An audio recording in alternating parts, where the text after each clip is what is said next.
leaves are arranged opposite. They have a muted glossiness to them, sort of a refractive surface.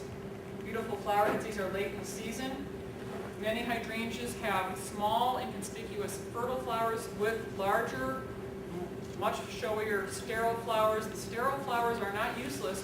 They're flags. They're going, you, pollinators, over here. Yeah, right here. Yeah, right. Yeah, okay, you got it. And oftentimes those flowers are marked with colors that we cannot see because they are in the ultraviolet range, which insects can see in the ultraviolet range. And they have their target lines going, you want to go here. Come in here. It's like the guy with the light signals bringing you in on the aircraft carrier. This is my friend Jean's yard. She's got a wonderful series of climbing hydrangeas growing up on her whitewashed brick residence. Just a lovely combination. This is a plant that can make any structure look venerable. Can that be pruned to keep it at that height? Yes. If you don't want to have climbing hydrangea, you can always go for Schizophragma hydrangioides.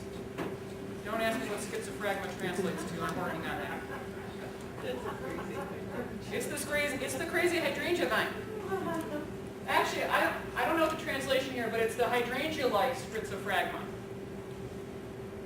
So it looks a lot like the hydrangea, but it's not hydrangea. It is in the hydrangea family, but it is not in the hydrangea genus. Zones 5 to 8, 20 to 30 feet in height, so not quite as large. They get going a little bit faster than the climbing hydrangea, but they're not going to take off right away. And keep in mind, if you transplant, the larger and older the plant is that you buy and put in the ground, the longer it's going to take to get going after the transplant shock. Studies have indicated that smaller, younger plants recover more quickly, to the extent that they almost catch up to their older peers. What's interesting, you notice the flower is actually very different. From a distance, it has the same visual impact, but close up, you see the structure is very different. This is more of a bract type structure.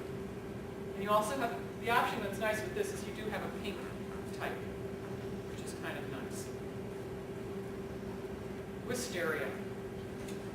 The Detroit Garden Center used to be at the Morehouse House, the oldest brick residence in the city of Detroit, down on Jefferson, and they had a wisteria. They had a pergola that had 4x4 posts set in cement, and the wisteria was taking it apart.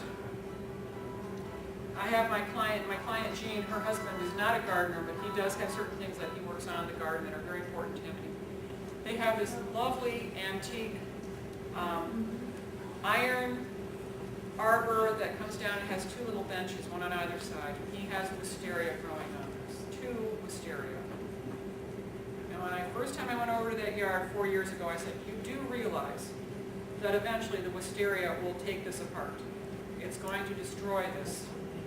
And he said he was okay with that. I said, okay, we're done.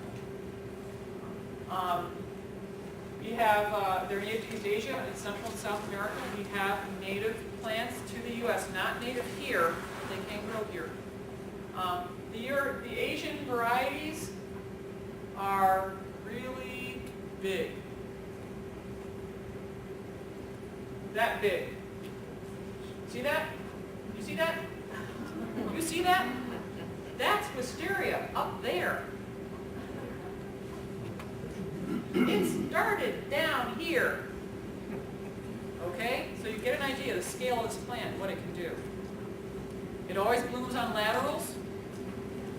I've heard of people beating it with broomsticks to get it to bloom. That it works.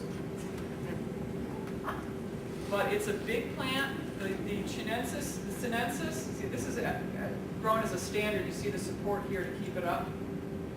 And you see it's the laterals that are blooming. And there it is, right there. You see this?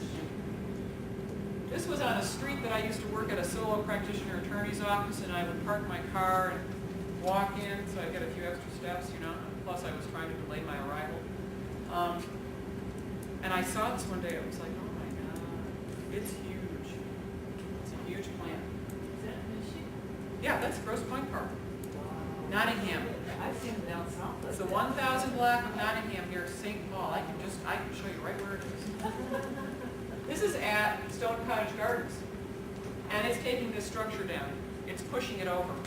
It's leaning on it. These are powerful plants. Japanese wisteria floribunda, lots of flowers, right? Huge, huge flowers. This is sinensis. It's beautiful. It's bad. It's bad.